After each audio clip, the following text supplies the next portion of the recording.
The official story is simple. On the morning of November 8th, 1965, Dorothy Kilgallen was found dead in her Manhattan townhouse. She was sitting upright in a bed she never slept in, wearing a blue peignoir over her makeup and a false eyelash askew. A book lay open in her lap. The medical examiner said it was an overdose, a mix of alcohol and sleeping pills. A tragic accident, case closed. But the story people whisper is different. It's a darker story. You're a story about a woman who knew too much, who got too close to a terrible truth. A story that ends not with a tragic accident, but with a deliberate professional murder. And at the heart of that story is the assassination of President John F. Kennedy, and a powerful mobster who had every reason to want a nosy reporter silenced. To understand why anyone would think a celebrity journalist was murdered by the mob, you have to understand who Dorothy Kilgallen was. She wasn't just a reporter, she was a phenomenon. In the 1950s and 60s, she was one of the most famous women in America. Millions read her daily newspaper column, The Voice of Broadway. Millions more watched her every Sunday night on the popular television show What's My Line. She was witty, intelligent, and glamorous, but beneath the high society glamour was a tough, relentless journalist. She came from a newspaper family. Her father was a star reporter for Hearst. She learned the trade from the ground up, starting as a cub reporter and eventually covering some of the biggest trials of the century. She covered the Lindbergh baby kidnapping trial. She covered the trial of Dr. Sam Shepard, the Cleveland doctor accused of murdering his wife. In fact, she was one of the first and most vocal critics of his conviction. She hammered away at the case for years, insisting he was innocent. Her reporting played a significant role in getting him a new trial, where he was acquitted. This is important. It shows she wasn't afraid to go against the official story. She didn't trust authority. If she thought the police or the prosecutors got it wrong, she said so, loudly and repeatedly, to an audience of millions. She had a bulldog, like tenacity. When she sank her teeth into a story, she did not let go. And then came November 22nd, 1963. The day JFK was assassinated. Like everyone else, Kilgallen was stunned. But as the official narrative began to form around a lone gunman named Lee Harvey Oswald, her journalistic instincts kicked in. Something didn't feel right. Too many loose ends. Too many unanswered questions. Her skepticism deepened when Jack Ruby, a Dallas nightclub owner with known mob ties, walked into the police station and shot Oswald dead on live television. The one man who could provide answers was silenced. For Kilgallen, this was no coincidence. This was the work of a conspiracy. She wrote it in her column. She said it to her friends. The official story, she believed, was a lie. The government formed the Warren Commission to investigate the assassination. While most of the media accepted its findings, Kilgallen was openly scornful. She called parts of the Warren Report laudable. She obtained a bootleg copy of the report before it was officially released and started picking it apart in her columns, pointing out inconsistencies and contradictions. She was one of the only mainstream journalists in America with a huge platform who was challenging the official story from the very beginning. Her investigation took a dramatic turn when she went to Dallas to cover the trial of Jack Ruby. She managed to do something no other reporter did. She landed a private, off-the-record interview with Ruby himself. No one else was in the room. Just her, Ruby, and his lawyer. We'll never know for sure what he told her. Her notes from that interview have never been found, but after she emerged from that room, her conviction that there was a conspiracy became an obsession. She told her friends she was on the verge of breaking the biggest story of her career. The story of her life. She was going to blow the JFK assassination wide open. She had a source, she said, someone who was feeding her information. She kept a special file for all her JFK research. It was a thick folder filled with notes, interview transcripts, and confidential documents. She kept it locked away. She was paranoid, telling her close friends that she was in danger. She told her lawyer, if the wrong people knew what I know, it would cost me my life. This is where the mob enters the picture. And a name Carlos Marcello. Carlos Marcello was the boss of the New Orleans crime family. He was short, tough, and one of the most powerful mobsters in the country, and he hated the Kennedys. Specifically, he hated Robert F. Kennedy, the Attorney General. RFK had made it his personal mission to destroy organized crime. He went after Marcello with a vengeance, eventually having him forcibly deported to Guatemala in 1961. Marcello was dumped in the middle of a jungle and had to make a long, arduous journey back to the United States. The story goes that he never forgave the Kennedys for the humiliation. He allegedly made threats against the president, telling an associate that if you want to kill a dog, you don't cut off the tail, you cut off the head. The dog was the Kennedy administration, the head was JFK. Jack Ruby, the man who killed Oswald, worked for the Marcello organization. He ran strip clubs and gambling rackets in Dallas, and his connections to the New Orleans mob were deep. The theory, which Kilgallen was reportedly investigating, was simple and brutal. Carlos Marcello and other high-level mob bosses, angry and threatened by the Kennedys' war on crime, had conspired to assassinate the president. Lee Harvey Oswald was a pawn, a patsy, as he himself claimed, and Jack Ruby was sent in to silence Oswald before he could talk. If this was true, and if Jack Ruby had hinted at any of it to Dorothy Kilgallen in that private interview, then she was holding a stick of dynamite. Her column was syndicated in nearly 200 newspapers. Her television show reached millions. If she went public with credible information linking a powerful mob boss like Carlos Marcello to the assassination of the president, it would have been an earthquake. It would have brought the full weight of the federal government down on the mafia in a way that would make RFK's crusade look like a walk in the park. For Carlos Marcello, a man who operated in the shadows and valued secrecy above all else, a reporter like Dorothy Kilgallen was not just a nuisance. She was an existential threat. Now let's go back to the night she died, November 7th, 1965. She filmed her weekly episode of What's My Line. Afterwards, she went for a drink at the Regency Hotel bar, a regular spot for her. She wasn't alone. She was seen with a man who this man is a source of intense debate. Some researchers believe it was a man she was having an affair with. Others, like author Mark Shaw, who has investigated her death for years, believe he was a man with connections to the mob, someone sent to meet with her.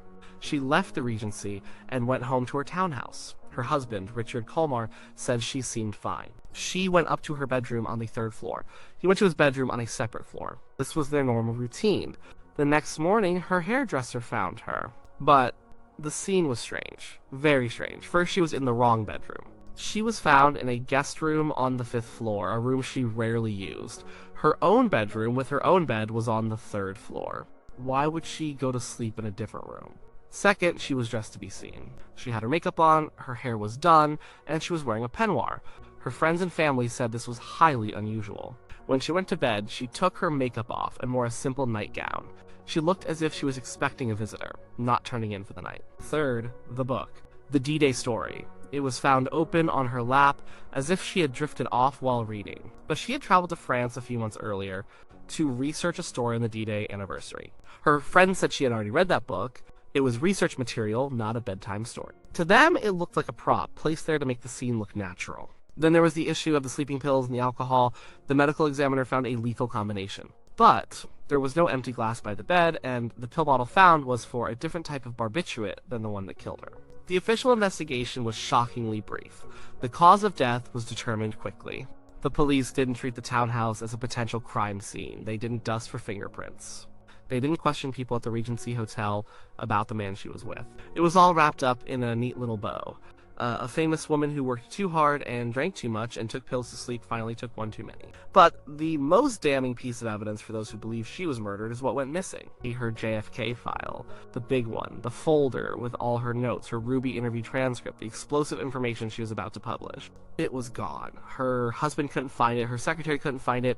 It vanished from the apartment sometime between when she died and when her death was discovered. Also missing was the manuscript of the chapter she was writing about the assassination for a book she was working on. Who would take that file? An accidental overdose victim wouldn't get up and hide their own research. A common burglar wouldn't be interested in a folder of papers. Only someone who knew what was in that file and was desperate to keep it from seeing the light of day would have a motive to take it. Someone from the mob sent to silence her and remove the evidence, and the story gets even stranger. Years later, researchers uncovered that there were 2 different death certificates issued for Dorothy Kilgallen.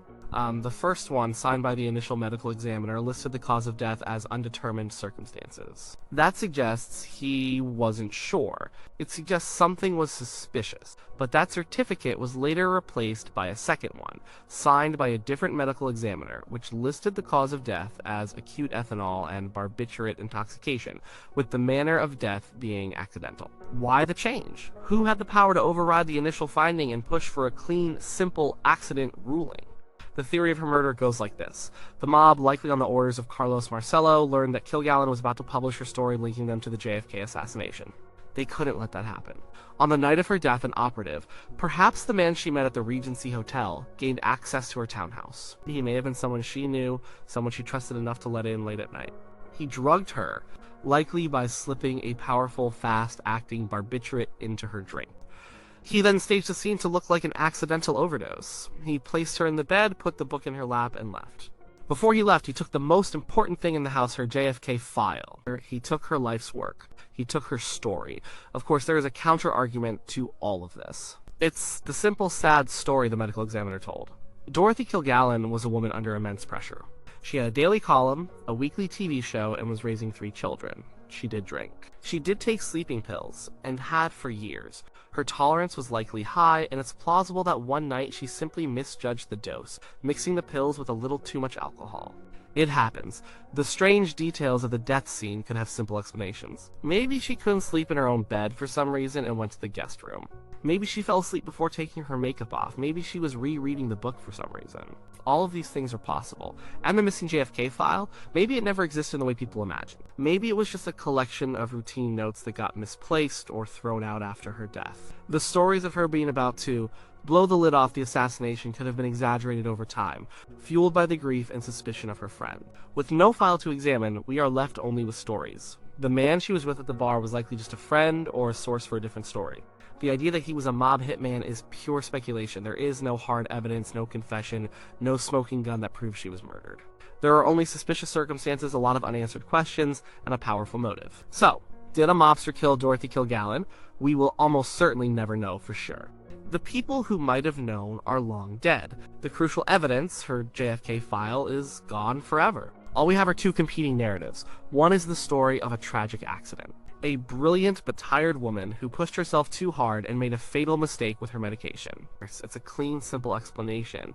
It requires no conspiracy. The other is the story of a courageous journalist who got too close to the truth. A woman who was not afraid to challenge the most powerful people in the country, from the government to the mafia. A woman who was deliberately silenced because she was about to expose a secret so dark it would have shaken the nation to its core. The truth is probably buried somewhere in the gray area between these 2 stories. But the fact that we are still asking this question so many decades later tells you something. It tells you that the official story never quite sat right with people. There were too many odd details, too many coincidences. Her death, just as she was on the cusp of her biggest scoop, felt too convenient. Whether Carlos Marcello or one of his men was directly responsible is impossible to prove. But the motive was there, the means were there, and the opportunity was there. The mob's involvement in the JFK assassination is a theory that has persisted for decades, and Dorothy Kilgallen was the one mainstream journalist who was taking it seriously and had the skills to investigate it. Her death achieved one thing with absolute certainty: it silenced her.